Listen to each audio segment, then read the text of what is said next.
আইতা এই শাৰ্টটো বৰ চিনাকি লগা নাই নে বাৰু হ'ব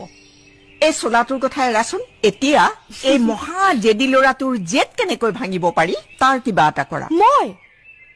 ইমান ডাঙৰ ছুপাৰষ্টাৰৰ জেদ মই কেনেকৈ ভাঙিম আইতা পিছে এখেতে কিহৰ জেদ কৰিছে এখেতে জেদ কৰিছে যে এই গাঁৱৰে কোনোবা ধুনীয়া ছোৱালী এজনীৰ লগত এও বিয়া পাতিব এইখন গাঁৱৰ তোমাৰ চকুত আছে নেকি কোনোবা ধুনীয়া ছোৱালী মোৰ দুজনীমান বান্ধৱী বৰ ধুনীয়া মই কিন্তু মদ খাওঁ চিগাৰেট খাওঁ আৰু যিমান বেয়া কাম আছে পৃথিৱীত চব কৰোঁ কিন্তু বিয়া পিছত ৰেডি তেনেহ'লে ঠিক আছে